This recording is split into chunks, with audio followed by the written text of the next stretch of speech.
bombastic side eye, criminal offensive side eye.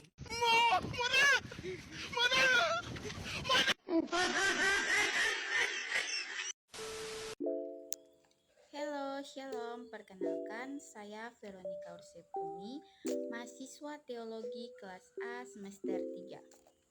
Di saat ini saya mendapatkan tugas dari mata kuliah Hukum dan HAM. Jadi, teman-teman sudah tahu maksud dan tujuan saya membuat video ini. Pastinya untuk menjelaskan sedikit dari mata kuliah tersebut. Berikut penjelasannya, cek it out. Oke teman-teman, materi yang akan saya bahas di saat ini yaitu tentang konsep hukum dan hak asasi manusia serta perkembangan pemikiran hak asasi manusia. Sebelum kita bahas lebih dalam, terlebih dahulu kita mengetahui definisi dari hukum dan hak asasi manusia. Hak asasi manusia adalah hak yang dimiliki manusia semata-mata hanya karena dia manusia. Atau dalam arti lain, hak asasi manusia adalah hak yang dimiliki atau melekat pada diri manusia sejak dia lahir sebagai anugerah Tuhan Yang Maha Esa. Hukum adalah seperangkat asas dan kaidah yang mengatur kehidupan manusia di dalam masyarakat.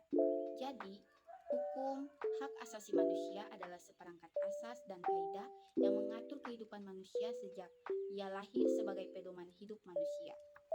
Selain itu, semua perilaku manusia di dalam masyarakat atau di setiap negara selalu didasarkan atau berdasarkan hukum.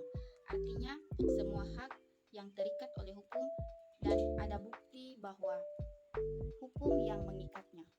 Oke teman-teman, saat ini kita lanjut pada pembahasan perkembangan pemikiran hak asasi manusia. Seorang ahli hukum dari Prancis yang bernama Karel Passac membantu kita untuk menjelaskan tentang konsep perkembangan hak asasi manusia. Saat menggunakan istilah generasi. Penggunaan istilah generasi dalam melihat hak asasi manusia memang bisa menyesatkan, artinya menyebabkan keliru atau menyimpang kebenaran. Berikut generasi-generasi yang dimaksud oleh Passac, yaitu generasi pertama, generasi kedua, dan generasi ketiga hak asasi manusia.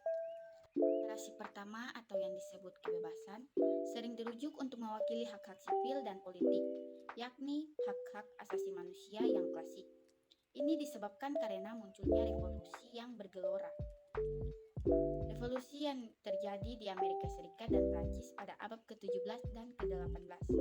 Oleh karena itu, hak-hak generasi pertama dikatakan sebagai hak-hak generasi klasik. Hak-hak generasi pertama sering juga disebut sebagai hak-hak negatif, artinya tidak terkait dengan nilai-nilai buruk, melainkan merujuk pada tiada campur tangan terhadap hak dan kebebasan individual. Berikutnya, generasi kedua hak asasi manusia, atau yang disebut persamaan. Hak-hak generasi kedua dirumuskan dalam bahasa yang positif dan negatif. Bahasa yang positif yaitu hak atas atau right to, dan bahasa yang negatif yaitu bebas atau freedom from. Inilah yang membedakannya dengan hak generasi pertama. Hak generasi kedua pada dasarnya adalah tuntutan akan persamaan sosial. Hak-hak ini sering pula dikatakan sebagai hal-hal positif. Artinya adalah bahwa pemenuhan hak-hak tersebut sangat membutuhkan peran aktif negara. Kemudian kita berpindah pada generasi ketiga hak asasi manusia. Generasi ini disebut juga sebagai persaudaraan. Ini diwakili oleh tuntutan atas solidaritas atau hak bersama. Hak-hak ini muncul dari tuntutan gigi negara-negara yang berkembang atau dunia ketiga atas tatanan internasional yang adil. Poin terakhir pada perkembangan hak asasi manusia yaitu keberkaitan dan kesaling bergantungan. Pada tahun 1948, Deklarasi Universal Hak Asasi Manusia ini disusun.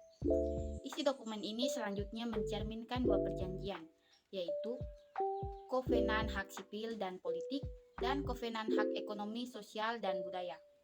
Untuk menjaga keterkaitan antara hak-hak yang terkandung dalam setiap dokumen, ditekankan gagasan bahwa semua hak saling bergantung dan tidak dapat dibagi.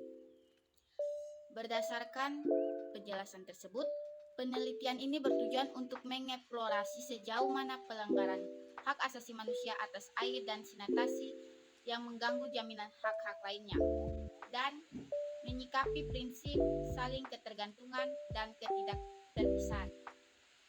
Dari penjelasan itulah yang kita bisa lihat bahwa hak asasi manusia dan hukum itu saling berkaitan dan saling bergantung, tidak dapat dipisahkan. Oke teman-teman, itu materi yang bisa saya jelaskan dari mata kuliah hukum dan hak asasi manusia. Untuk penjelasan lebih lanjut, teman-teman bisa buka di Google Cendekia, karena di situ saya membawa materi yang saya bahas tadi dari Google Cendekia.